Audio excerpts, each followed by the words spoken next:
Bonjour, Kinamagan in Ireland and Dishnikas, and welcome to today's science review lesson. Today's lesson, the chemical magic unit review.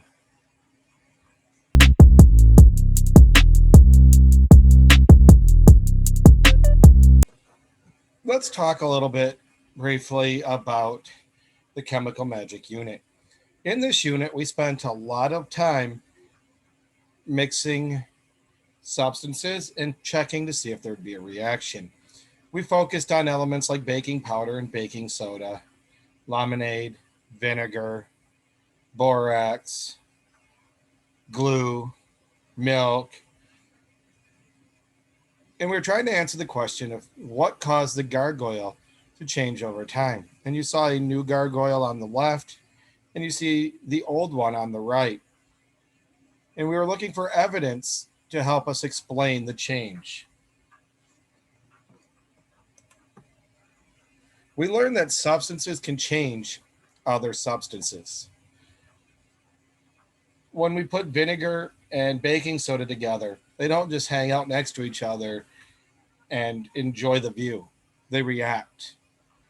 Substances can change, but they don't disappear.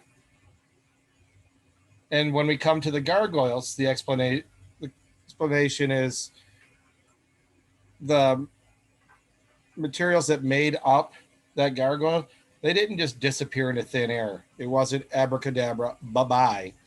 Something happened to them. Well, one possibility for that something are acids. Acids are very reactive substances. You saw how vinegar impacted Pennies, literally took the year off of one of them. You saw how it reacted with baking soda to create a mess. Let's be real here.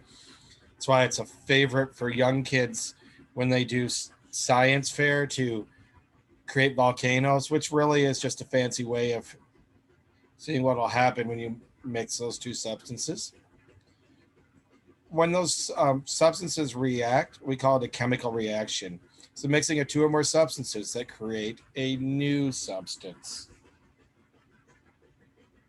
And gases are made of particles too small to be seen.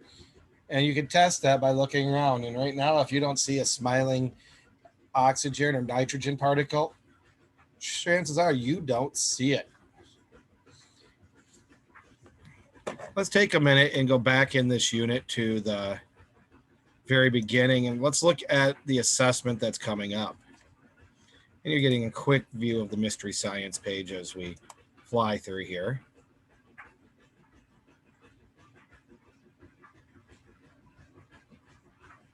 And we have our unit assessment. And let's not touch the answer key here. Your unit assessment will look like this. It talks about a lemonade stand where they mix different amounts of sugar and what is the total weight. Then your next question, didn't sell any lemons, so they decide they will turn their lemonade into popsicles.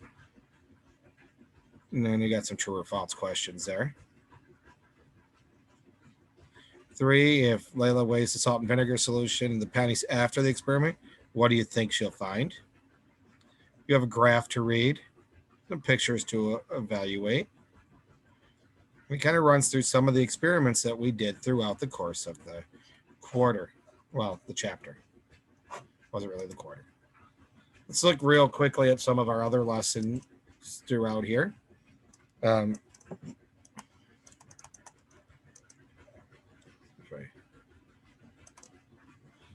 All right, how can you make a dull penny shiny again? Dip it in vinegar and salt.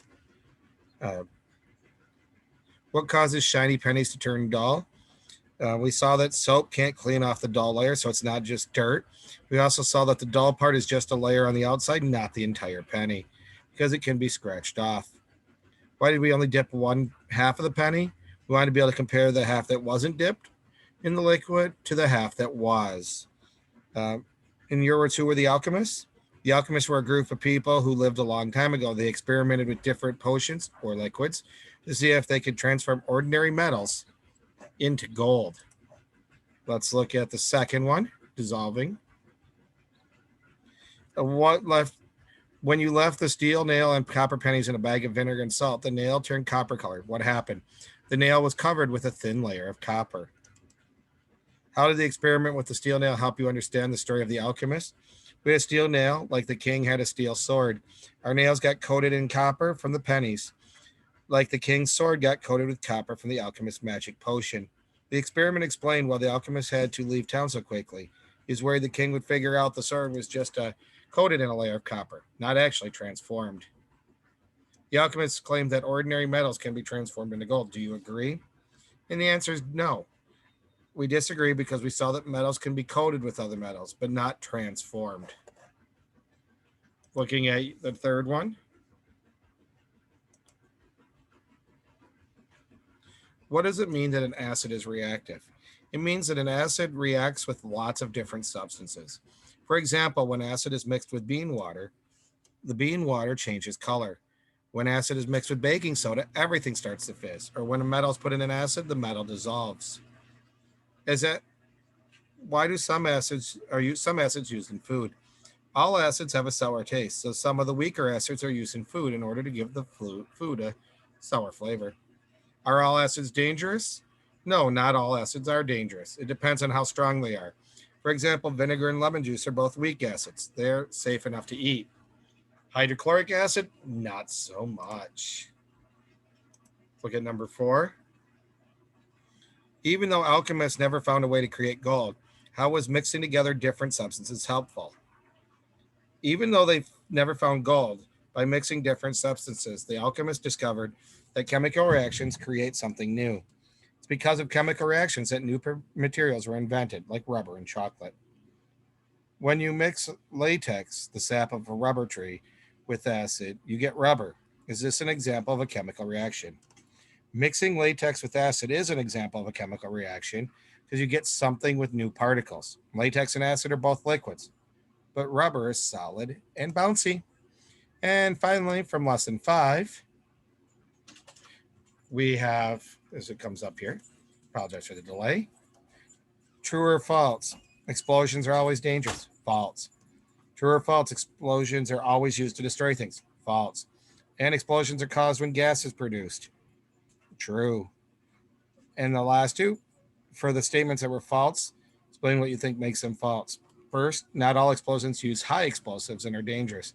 Some explosions, like our bags with vinegar and baking soda, are really small and not dangerous. And B, not all explosions destroy things. Some are used to lift rockets or set off colorful fireworks. And finally, how can we use a particle model, a model of things too small to be seen, to explain why the bag of vinegar and baking soda inflated? Thinking about gas particles that are too small to be seen can explain why the bag inflated and popped, even though we didn't see anything filling up the bag. Gas particles were building up inside the bag and pushing on the sides of it until the bag couldn't hold them in anymore and exploded.